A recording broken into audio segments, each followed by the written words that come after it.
Hello दोस्तों, कैसे हैं आप सभी का मैं आपके प्यारे चैनल द सक्सेस पॉइंट @ पे एक बार फिर से आपका स्वागत करता हूं। जी हां दोस्तों, दोपहर के 2 बज चुके हैं और आपका समय हो चुका है भारतीय संविधान और राज्य व्यवस्था से संबंधित महत्वपूर्ण प्रश्नों को देखने का। इससे पहले भी हम लोगों ने भारतीय राज्य व्यवस्था और भारतीय संविधान से संबंधित काफ़ी तथ्यों को देखा है, उनसे संबंधित महत्वपूर्ण प्रश्नों को देखा है। आप चाहें तो प्लेलिस्ट में जाकर के देख सकते हैं। वीडियो को शुरू करने से पहले गुजारिश है कि वीडियो को ज़्यादा से ज़्यादा शेयर कर दीजिए, लाइक कर दीजिए। वीडियो आपको कैसी लगती है कमेंट में ज़रूर बताएं। मैं दोस्तों द सक्सेस पॉइंट @ एजुकेशन का एक ऐसा प्लेटफॉर्म है जो हर रोज़ आपको कुछ ना कुछ महत्वपूर्ण प्रश्नों को प्रोवाइड कराता है, जिससे आप अपने लक्ष्यों के बहुत करीब पहुंच सकते हैं। जितने भी महत्वपूर्ण प्रश्न आपको दिए जा रहे हैं, ये सभी कॉम्पिटिटिव एग्जाम को ध्यान में रखकर बनाए गए हैं, इसलिए चैनल से जुड़िए और लोगों को भी जोड़ने का प्रयास कीजिए। चलिए शुरू करते हैं। देखते हैं भारतीय संविधान के अंतर्गत आज कौन से महत्वपूर्ण प्रश्नों को रखा गया है। दोस्तों बात समझ में आ रही? चलिए शुरू करते हैं। तो आज का पहला प्रश्न है दोस्तों, आइए देखते हैं पहले प्रश्न को। तो आज का पहला प्रश्न है दोस्तों कि निम्नलिखित में से भारतीय संविधान का कौन सा भाग राज्य को समान न्याय, स्वतंत्र कानूनी सहायता प्रदान करने का निर्देश देता है? समझ में आ रही बात दोस्तों? निम्नलिखित में से भारतीय संविधान का कौन सा भाग है जो राज्य को समान न्याय और स्वतंत्र कानूनी सहायता प्रदान करने का निर्देश देता है? आपके विकल्प हैं भारतीय संविधान का भाग 6, भारतीय संविधान का भाग 5, भारतीय संविधान का भाग 7, भारतीय संविधान का भाग 7, माफ़ कीजिएगा, भारतीय संविधान का भाग 4। तो भारतीय संविधान का कौन सा भाग है जो राज्य को समान न्याय और स्वतंत्र कानूनी सहायता प्रदान करने का निर्देश देता है? यह दोस्तों अनुच्छेद 39 में, इसमें एक्ट कह लीजिए या अनुच्छेद कह लीजिए, एक्ट 39A में बात कही गई है कि राज्य को समान न्याय और निःशुल्क कानूनी सहायता प्रदान करने का निर्देश देता है। ठीक है, और भाग की बात करें तो भाग कौन सा होगा? भाग 4। भाग 4 अनुच्छेद 39A में बात कही गई है कि राज्य को समान न्याय और निःशुल्क स्वतंत्र कानूनी सहायता प्रदान करने का निर्देश देता है। तो आपका डी विकल्प क्या हो जाएगा? पहले दोस्तों सही हो जाएगा और ये क्या हो जाएगा? इम्पोर्टेंट हो जाएगा। अगले महत्वपूर्ण प्रश्न को देखते हैं। अगला प्रश्न पूछ रहा है कि भारत के संविधान के भाग 4 4 ए में या 4A कह लीजिए, 4 ए में यानी अनुच्छेद 51A में कितने मौलिक कर्तव्यों को निर्धारित किया गया है? ठीक है दोस्तों, भारतीय संविधान के भाग 4 ए में यानी अनुच्छेद 51A में कितने मौलिक कर्तव्यों का उल्लेख किया गया है? आपके विकल्प हैं 9 कर्तव्य, 11 कर्तव्य, 10 कर्तव्य, 12 कर्तव्य। यहाँ पे मौलिक कर्तव्यों की बात की जा रही है। कितने मौलिक कर्तव्यों को अनुच्छेद 51A में रखा गया है? इसका सही उत्तर होगा पहले दोस्तों 11 मौलिक कर्तव्यों को रखा गया है। कितने को रखा गया है? 11 मौलिक कर्तव्यों को रखा गया है 51A के अनुसार भाग 4 ए में। तो आपका बी विकल्प क्या हो जाएगा? सही हो जाएगा और ये प्रश्न आपके लिए क्या हो जाएगा पहले दोस्तों? इंपॉर्टेंट हो जाएगा। अगले प्रश्न को देखते हैं। अगला प्रश्न पूछ रहा है कि भारतीय संविधान का कौन सा भाग राज्य विधानमंडल से संबंधित है? बात समझ में आई दोस्तों? भारतीय संविधान का कौन सा भाग राज्य विधानमंडल से संबंधित है? भाग 7, भाग 6, भाग 4, भाग 5। प्रश्नों को देखिए और उत्तर लगाने का प्रयास कीजिए कि भारतीय संविधान का कौन सा भाग है जो राज्य विधानमंडल से संबंधित है? भाग 7, भाग 6, भाग 4, भाग 5। दोस्तों भारतीय संविधान का जो भाग राज्य विधानमंडल से संबंधित है वो भाग कौन सा है? भाग 6। भाग 6 जो है वो विधानमंडल से संबंधित है। तो आपका बी विकल्प सही हो जाएगा और ये प्रश्न क्या हो जाएगा? इंपॉर्टेंट हो जाएगा। अगला प्रश्न क्या कह रहा है? भारतीय संविधान के किस भाग में केंद्र शासित प्रदेशों से संबंधित प्रावधान है? भारतीय संविधान के किस भाग में केंद्र शासित प्रदेशों से संबंधित प्रावधान है? भाग 8, भाग 9, भाग 7, भाग 9B यानी 9B। भारतीय संविधान के किस भाग में केंद्र शासित प्रदेशों से संबंधित प्रावधान किया गया है?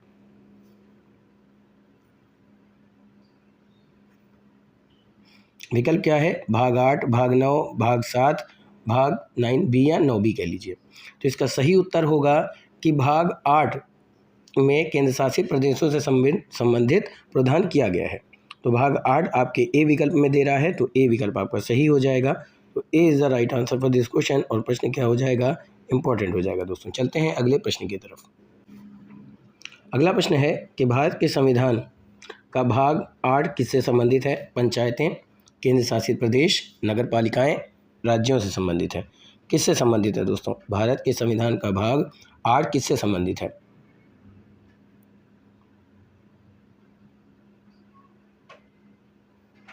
अभी हम लोग डिस्कशन कर चुके हैं, भारत के संविधान भाग 8 किससे संबंधित है? केंद्र शासित प्रदेशों से संबंधित है। किससे संबंधित है दोस्तों? केंद्र शासित प्रदेशों से संबंधित है। तो आपका बी विकल्प क्या हो जाएगा, सही हो जाएगा। और ये प्रश्न भी आपके लिए क्या हो जाएगा पहले दोस्तों, इंपॉर्टेंट हो जाएगा। अगला प्रश्न क्या कह रहा है, 73वें संवैधानिक अधिनियम ने भारतीय संविधान में कौन सा भाग जोड़ा है? भाग 9, भाग 9A, भाग 9B या भाग 10? समझ में आया दोस्तों? 73वें संविधान अधिनियम ने भारतीय संविधान में कौन सा भाग जोड़ा है? भाग 9, भाग 9A, भाग 9B या भाग 10? 73वें संवैधानिक संशोधन अधिनियम ये कब हुआ था? तो 73वां संवैधानिक संशोधन अधिनियम प्यारे बच्चों, प्यारे दोस्तों, 1992 में हुआ था। कब हुआ था? 1992 में हुआ था। ठीक है, और इसका जो उल्लेख है, जो संबंधित है 73वां संविधान संशोधन, ये किससे संबंधित है? तो ये पंचायतों से संबंधित है, ये भी याद रखिएगा। तो ये पंचायतों से संबंधित है। ठीक है, ये किससे संबंधित है? तो ये पंचायतों से संबंधित है दोस्तों। ठीक है, और किस भाग में है? तो ये भाग 9 में इसका उल्लेख किया गया है। कौन से भाग में? भाग 9 में इसका उल्लेख किया गया है। तो आपका ए विकल्प सही हो जाएगा और ये इंपॉर्टेंट हो जाएगा। ठीक है दोस्तों, चलते हैं अगले प्रश्न की तरफ। अगला प्रश्न क्या कह रहा है कि भारत के संविधान का कौन सा भाग देश के भीतर व्यापार और वाणिज्य की स्वतंत्रता प्रदान करता है? ठीक है, भारत के संविधान का कौन सा भाग है जो देश के भीतर व्यापार और वाणिज्य की स्वतंत्रता प्रदान करता है? भाग 20, भाग 10, भाग 15 या फिर भाग 13? भारत के संविधान का कौन सा भाग देश के भीतर व्यापार और वाणिज्य की स्वतंत्रता को प्रदान करता है?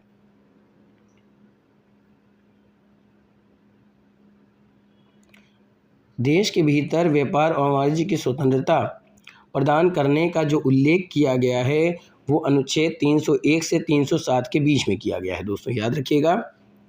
एक्ट यानी अनुच्छेद 301 से 307 के बीच इसका उल्लेख किया गया है। ठीक है, और किस भाग में किया गया है? तो भाग 13 में किया गया है। किस में किया गया है? भाग 13 में किया गया है। तो आपका डी विकल्प सही हो जाएगा और ये क्या हो जाएगा, इंपॉर्टेंट हो जाएगा। चलते हैं अगले प्रश्न की तरफ। अगला प्रश्न क्या पूछ रहा है कि भारत के संविधान का कौन सा भाग है जो संघ और राज्यों के बीच संबंधों से संबंधित है? बात समझ में आ रही है? भारत के संविधान का कौन सा भाग है जो संघ और राज्यों के बीच संबंधों को प्रदर्शित करता है, संबंधों को बताता है?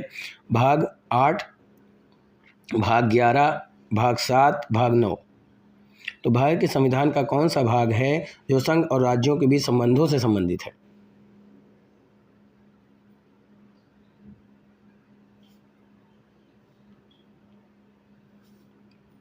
तो भारत के संविधान का जो भाग संघ और राज्यों के बीच संबंधों से संबंधित है वो भाग है प्यारे दोस्तों 11। वो भाग क्या है? भाग 11। तो ये बी विकल्प सही हो जाएगा।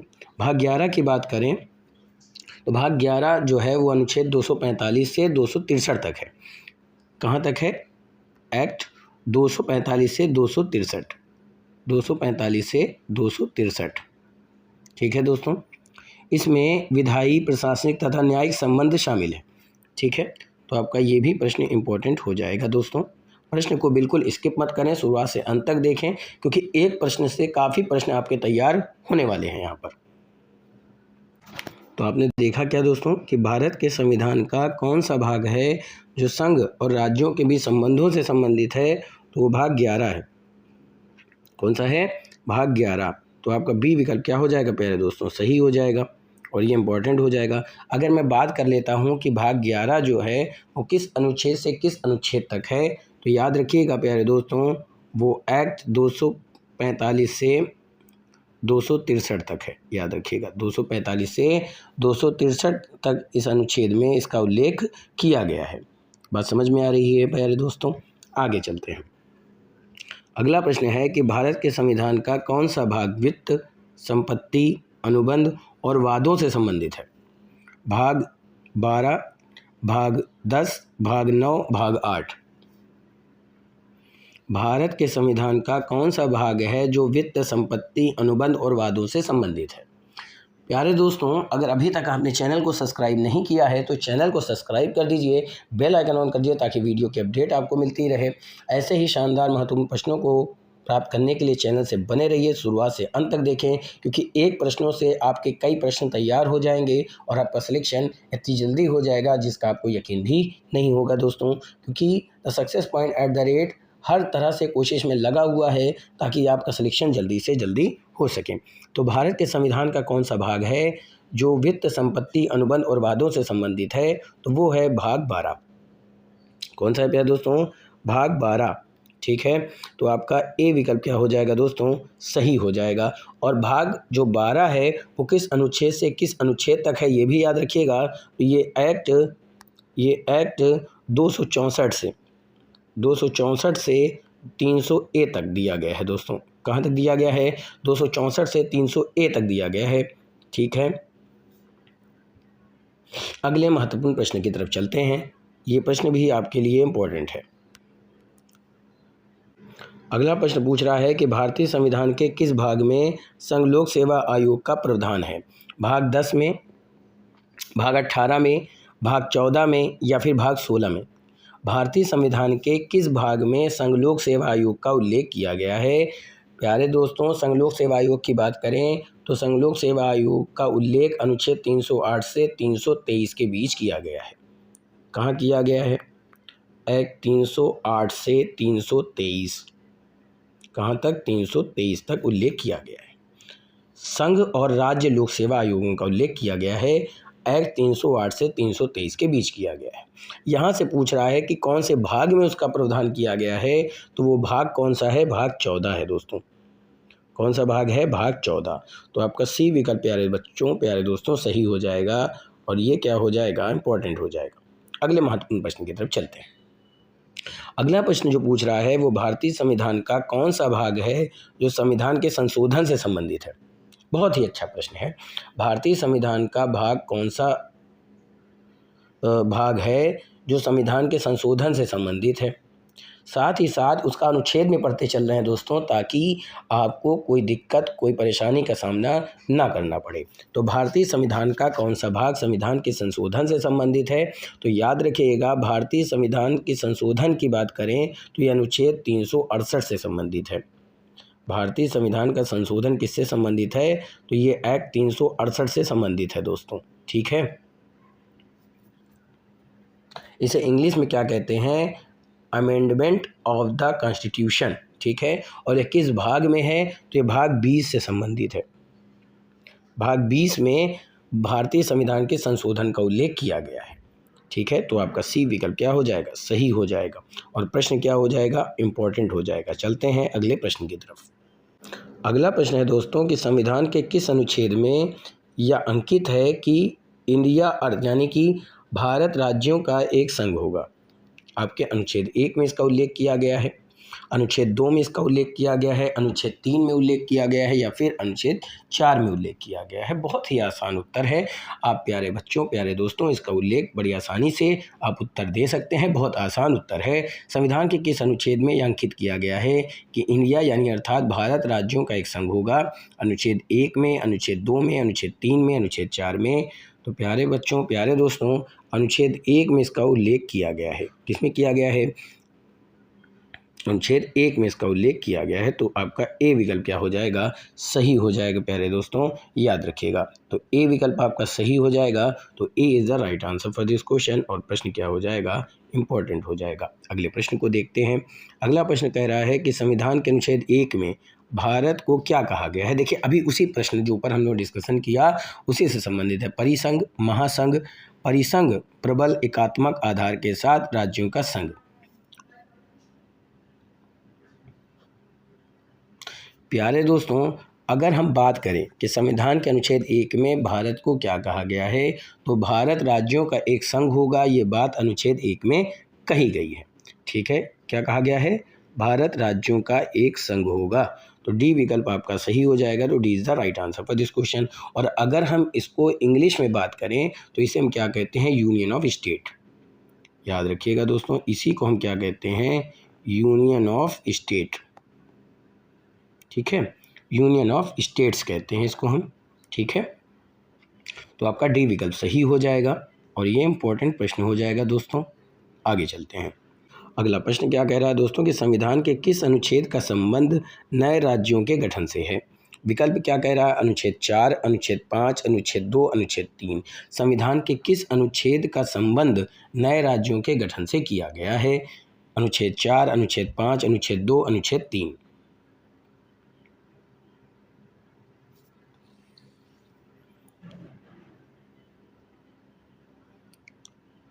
नए राज्यों की चाहे गठन की बात करें, चाहे नए राज्यों की सीमाओं में परिवर्तन से संबंधित कोई प्रावधान की बात करें, तो इन सभी का उल्लेख प्यारे दोस्तों, प्यारे बच्चों, किया गया है अनुच्छेद 3 में। किसमें किया गया है, अनुच्छेद 3 में। बात समझ में आ रही है, अनुच्छेद 3 में इसका उल्लेख किया गया है। तो डी विकल्प क्या हो जाएगा, सही हो जाएगा और ये इंपॉर्टेंट हो जाएगा। याद रखिएगा, चाहे राज्यों के गठन से संबंधित कोई बात हो, चाहे राज्यों की सीमाओं में परिवर्तन से संबंधित कोई बात हो, इन सभी का उल्लेख अनुच्छेद 3 में किया गया है। ठीक है, अनुच्छेद कह लीजिए चाहे एक्ट कह लीजिए, तो ये क्या हो जाएगा, एक्ट 3 में इसका उल्लेख किया गया है। अगला प्रश्न क्या है, भारतीय संविधान के किस अनुच्छेदों में नागरिकता संबंधी प्रावधान है। अनुच्छेद 1 से 5, अनुच्छेद 5 से 11, अनुच्छेद 12 से 35, अनुच्छेद 36 से 51। बात समझ में आ रही है तो दोस्तों फटाफट से उत्तर लगाइए। बहुत ही आसान उत्तर है, आप लोगों ने बहुत पहले भी पढ़ रखा है कि भारतीय संविधान की नागरिकता किससे संबंधित है, किस अनुच्छेद से संबंधित है।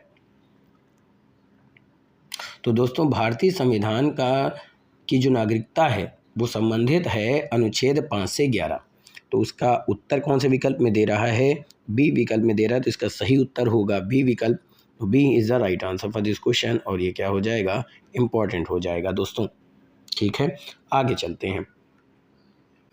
अगला जो प्रश्न है वो है, निम्न में से किन अनुच्छेदों के द्वारा भारतीय संविधान नागरिकों को मूल अधिकार निश्चितता प्रदान करता है। ठीक है, प्रश्न कह रहा है कि निम्न में से किन अनुच्छेदों के द्वारा भारतीय संविधान जो है वो नागरिकों को मूल अधिकार प्रदान करता है। विकल्प क्या है, अनुच्छेद 12 से 35 तक, अनुच्छेद 12 से 30 तक, अनुच्छेद 15 से 35 तक, अनुच्छेद 14 से 32 तक। बात समझ में आ रही है दोस्तों, तो फटाफट से उत्तर लगाने का प्रयास कीजिए। कॉपी पेन लेके बैठें, साथ ही साथ ये देखें कि आप कितने सही प्रश्नों के उत्तर दे पाते हैं, क्योंकि प्रश्न तो बहुत आसान है लेकिन इसके अंदर की जो बात मैं बता रहा हूँ प्यारे दोस्तों, वो भी ध्यान में रखने वाली बात है। आप चैनल से जुड़िए, आप बहुत कुछ प्राप्त करेंगे और आपका सिलेक्शन जल्दी होगा, ये भी आप देखेंगे दोस्तों। तो निम्न में से किन अनुच्छेदों के द्वारा भारतीय संविधान नागरिकों को मूल अधिकार प्रदान करता है। तो ये प्रदान करता है दोस्तों अनुच्छेद 12 से 35, यानी कि आपका ए विकल्प क्या हो जाएगा, सही हो जाएगा। तो A is the right answer for this question और ये प्रश्न भी आपके लिए इंपॉर्टेंट हो जाएगा। अगला प्रश्न क्या है, भारत के संविधान के निम्नलिखित में से कौन सा अनुच्छेद समानता के अधिकार से संबंधित है। ठीक है, भारतीय संविधान के कौन सा अनुच्छेद जो है वो समानता के अधिकार से संबंधित है। विकल्प कह रहा है 14 से 18, 19 से 22, 25 से 28, 23 से 24। लाजवाब प्रश्न दोस्तों। तो भारत के संविधान के निम्नलिखित में से जो अनुच्छेद समानता के अधिकार से संबंधित होता है वो अनुच्छेद होता है 14 से 18। क्यों ऐसा है, क्योंकि समानता के अधिकार से संबंधित जो भी प्रावधान किया गया है, जो भी बात कही गई है, वो अनुच्छेद 14 से 18 के बीच में बात कही गई है। तो आपका ए विकल्प क्या हो जाएगा प्यारे दोस्तों, प्यारे बच्चों, ए सही हो जाएगा और ये क्या हो जाएगा, इंपॉर्टेंट हो जाएगा। चलते हैं अगले प्रश्न की तरफ। अगला प्रश्न पूछ रहा है दोस्तों कि भारत के संविधान का कौन सा अनुच्छेद है जो कानूनों के समान संरक्षण और कानून के समक्ष समानता प्रदान करता है। तो भारत के संविधान का कौन सा अनुच्छेद है जो कानूनों के समक्ष संरक्षण और कानून के समक्ष समानता प्रदान करता है। अनुच्छेद 30, अनुच्छेद 42, अनुच्छेद 14, अनुच्छेद 60। अभी अभी आपने डिस्कशन किया कि समानता का जो अधिकार का जो उल्लेख किया गया है वो अनुच्छेद 14 से 18 के बीच कही गई है। तो यहाँ पे बात भी तो वही पूछ रहा है कि भारत के संविधान का कौन सा अनुच्छेद है जो कानूनों के समान संरक्षण और कानून के समक्ष समानता प्रदान करता है। तो ये कौन सा हो जाएगा, अनुच्छेद 14 हो जाएगा प्यारे दोस्तों, प्यारे बच्चों, क्या हो जाएगा, अनुच्छेद 14। सी विकल्प सही हो जाएगा। तो C is the right answer for this question, और ये क्या हो जाएगा, इंपॉर्टेंट हो जाएगा। प्यारे दोस्तों, प्यारे बच्चों, आप सभी तक ये वीडियो पहुंचाई जा रही है। प्रयास कीजिए कि ये वीडियो ज़्यादा से ज़्यादा लोग तक पहुंचे, ज़्यादा से ज़्यादा लोग देखें, क्योंकि जब बहुत ज़्यादा लोग देखते हैं दोस्तों तो जो हम प्रोवाइड कर रहे हैं हमें भी अच्छा लगेगा, तो हम और अच्छा करने का प्रयास करेंगे और नॉलेज आपका बढ़ाने का प्रयास करेंगे दोस्तों। तो बस आपका सपोर्ट, आपके प्यार की ज़रूरत है दोस्तों, प्यार और सपोर्ट दीजिए। अगला प्रश्न क्या पूछ रहा है कि भारतीय संविधान का कौन सा अनुच्छेद विभिन्न आधारों पर किसी भी भारतीय नागरिक के साथ भेदभाव से संबंधित है। ठीक है, भारतीय संविधान का कौन सा अनुच्छेद है जो विभिन्न आधारों पर किसी भी भारतीय नागरिक के साथ भेदभाव से संबंधित है। तो धर्म, नस्ल, जाति, लिंग या जन्म स्थान पर किसी भी नागरिक के साथ भेदभाव से संबंधित है, यानी कि धर्म, नस्ल, जाति या लिंग के आधार पर कोई भी भेदभाव नहीं किया जाएगा। इसका उल्लेख किसमें किया गया है, अनुच्छेद 15 में ये बात कही गई है। तो आपका डी विकल्प क्या हो जाएगा प्यारे दोस्तों, सही हो, डी विकल्प सही हो जाएगा प्यारे बच्चों। D is the right answer for this question, और ये क्या हो जाएगा, इंपॉर्टेंट हो जाएगा। अगला प्रश्न क्या है कि भारत के संविधान के किस अनुच्छेद में धर्म, नस्ल, जाति, लिंग या जन्म स्थान के आधार पर भेदभाव के निषेध का विवरण किया गया, यानी कोई भेदभाव नहीं किया जाएगा। तो सीधी सी बात है, अभी हमने इसका उल्लेख किया, अनुच्छेद 15 में इसका उल्लेख किया गया है। C is the right answer for this question बच्चों, और ये क्या हो जाएगा, इंपॉर्टेंट हो जाएगा। अगले प्रश्न की तरफ चलते हैं। अगला प्रश्न पूछ रहा है, नौकरियों, शैक्षणिक संस्थानों में समाज के कमजोर वर्ग के लिए आरक्षण उपलब्ध कराने के लिए केंद्र सरकार को संविधान का कौन सा अनुच्छेद अधिकार प्रदान करता है। अनुच्छेद 14, अनुच्छेद 16, अनुच्छेद 17, अनुच्छेद 23।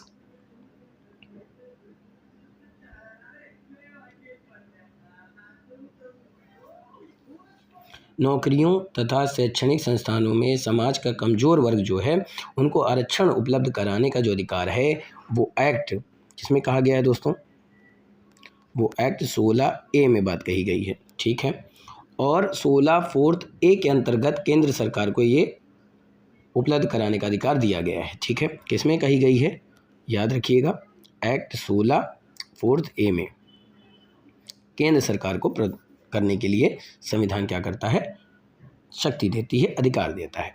तो क्या हो जाएगा, अनुच्छेद 16। तो आपका बी विकल्प क्या हो जाएगा प्यारे बच्चों, प्यारे दोस्तों, बी विकल्प सही हो जाएगा, और ये हो जाएगा इंपॉर्टेंट। आगे चलते हैं। अगला जो प्रश्न है वो है, भारत के संविधान का निम्न में से कौन सा अनुच्छेद है जो अस्पृश्यता का उन्मूलन करता है तथा किसी भी रूप में इसके आचरण का निषेध करता है। बहुत ही आसान उत्तर है दोस्तों। पूरे प्रश्न को ना समझते हुए एक छोटा सा आसान प्रश्न समझ लीजिए कि भारत के संविधान में कौन सा अनुच्छेद है जो छुआछूत यानी अस्पृश्यता को निषेध करने का उल्लेख देता है। तो अनुच्छेद 17 है, और अनुच्छेद 17 कौन से विकल्प में दे रहा है, सी विकल्प में दे रहा है बच्चों, प्यारे दोस्तों, सी विकल्प सही हो जाएगा। तो C is the right answer for this question. अगले प्रश्न को देखते हैं। अगला प्रश्न है, भारतीय संविधान के किस अनुच्छेद के तहत भारतीय संविधान भारतीय नागरिकों को 6 मौलिक अधिकार की स्वतंत्रता की गारंटी देता है। तो इसका सही विकल्प क्या होगा, अनुच्छेद 1, अनुच्छेद 31, अनुच्छेद 26, अनुच्छेद 19। तो प्यारे दोस्तों, अनुच्छेद 19 की बात करें तो अनुच्छेद 19 में 6 तरीके के अधिकार दिए गए 19 में। ठीक है, 6 तरीके के मौलिक अधिकारों की स्वतंत्रता की गारंटी दी गई है। कौन कौन सी, भाषण, अभिव्यक्ति, संघ, आवागमन, आवागमन यानी आना जाना, संघ बनाने की शक्ति, आवागमन निवास रहने की शक्ति, पेशा, 6 तरीके दी गई है। तो डी विकल्प सही हो जाएगा। तो D is the right answer for this question, और ये क्या हो जाएगा, इंपॉर्टेंट हो जाएगा। अगला प्रश्न क्या पूछ रहा है कि भारतीय संविधान के किस अनुच्छेद के अंतर्गत भाषण एवं अभिव्यक्ति की स्वतंत्रता के अधिकार की गारंटी दी गई है। अभी हम लोग डिस्कशन किया, तो अनुच्छेद 19 में बात कही गई है। तो ए विकल्प आपका सही हो जाएगा। तो A is the right answer for this question, और ये क्या हो जाएगा, इंपॉर्टेंट हो जाएगा। अगले प्रश्न को देखते हैं। भारतीय संविधान के किस अनुच्छेद में प्रेस की स्वतंत्रता दी गई है। अनुच्छेद 14, अनुच्छेद 25, अनुच्छेद 21, या फिर अनुच्छेद 19। भारतीय संविधान के किस अनुच्छेद में प्रेस की स्वतंत्रता दी गई है? तो प्यारे दोस्तों, प्रेस यानी फ्रीडम ऑफ प्रेस यानी प्रेस की स्वतंत्रता का प्रावधान अनुच्छेद 19(1) के ए में किया गया है। किस किया गया है? 29(1) के ए में इसका उल्लेख किया गया है दोस्तों, याद रखिएगा। इसे स्वतंत्र अधिकार के रूप में नहीं बल्कि अभिव्यक्ति की स्वतंत्रता का हिस्सा माना गया है। तो अनुच्छेद 19 आपका सही हो जाएगा दोस्तों, तो डी विकल्प आपका सही हो जाएगा। तो D is the right answer for this question, और ये क्या हो जाएगा? इंपॉर्टेंट हो जाएगा। तो आज के सेशन यहीं पे समाप्त करता हूँ। उम्मीद करता हूँ कि आज का सेशन आपको पसंद आएगा। प्यारे दोस्तों, प्यारे बच्चों, इसी तरह से पढ़ते रहिए, मेहनत करते रहिए। आपको ज़रूरत है लगातार मेहनत करने की, संघर्ष। देखिए, संघर्ष का मतलब लोग गलत समझ लेते हैं। प्यारे दोस्तों, संघर्ष का मतलब होता है कि आप कड़ी से कड़ी मेहनत करें। आपके हालात ख़राब हैं, आप पढ़ने में आपका मन नहीं लग रहा, तो पढ़ने में मन लगाने की कोशिश करें। आप यकीन मानिए कि कोई भी चीज़ ऐसी नहीं है जो आप प्राप्त नहीं कर सकते, क्योंकि इम्पॉसिबल में भी छुपा होता है आई एम पॉसिबल, यानी मैं सब कुछ पॉसिबल होता है हर कुछ करने का दोस्तों। Everything is possible in the world. ये सेंटेंस याद रखिएगा। सिलेक्शन आपका ज़रूर होगा। अगर आप दिल से मेहनत करते हैं, लगन से मेहनत करते हैं, तो सिलेक्शन आपको ज़रूर मिलेगा। तो फिर मिलेंगे इसी समय पर महत्वपूर्ण प्रश्नों के साथ। तब तक के लिए thank you. Wish you all the best.